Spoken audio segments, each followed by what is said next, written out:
How much credit do you give to their defense in terms of negating some of your fast break opportunities tonight?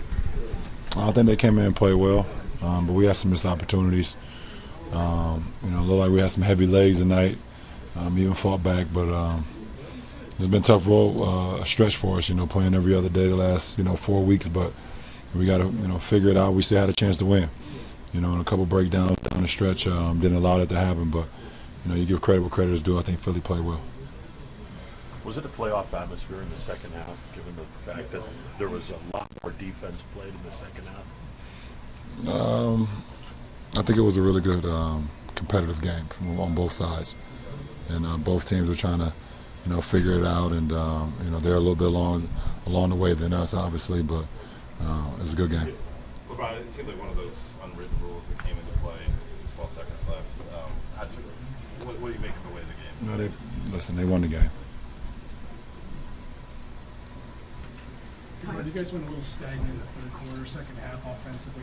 How do you get away from that? I think we just didn't play with a lot of pace in the third quarter. Like I said, I thought our legs got to us a little bit. We weren't pushing the tempo. We didn't make many shots in the third quarter. I think we only had 15 points. They had 17. I think both sides were kind of feeling the effects of the scheduling, but we figured it out in the fourth. We just came up short.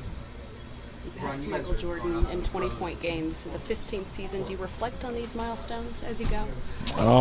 Listen, there's a lot of them I don't even know about until I hear them from you guys, and I think it's pretty cool. Anytime I mention with some of the greats or one of the greats and Mike, it's a pretty cool accomplishment, and knowing at the juncture of my career, still playing at this level, I just want to try to continue that.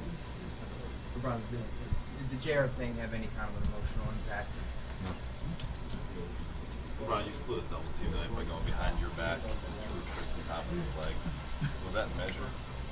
What do you mean by measured? Like planned? When you went, yeah. It was planned for me to go behind my back. It's not planned to go between his legs, but some of the best alley-oops are some of the worst passes. Did you know in real time that the ball actually went through his legs? I didn't know until halftime. One of my guys from the NBA showed me, and I was like, okay, yeah, it's probably one of the best plays I've had in my career. Did Tristan say anything? No. Did you see it? No.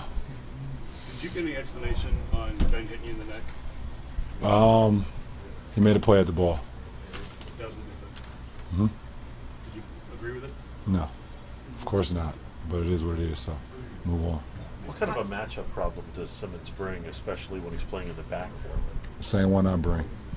Power, speed, quickness, size, court awareness. Same one I bring. LeBron, you've mentioned a couple of times that going through these ups and downs is something that you expected because you've been through this. Does that make it easier to process in the moment, or is it still just as tough? It's still just as tough, but we're right there. We're right there. It was a one-point game, and one breakdown resulted in a three-pointer for them. Kyle gets a open lane down four on Embiid, missed a layup. Embiid comes down to make a fadeaway on two guys. 6-point game, and the game is practically over. So we're right there. So you can look at that and say, okay, where we want to be, but we got to figure out, clean up some things where you don't have those type of miscues. But like I said, we got 4 new guys in our top 9 rotation, so you would love for that to happen in the first quarter, but it happens, and we got to just try to be better.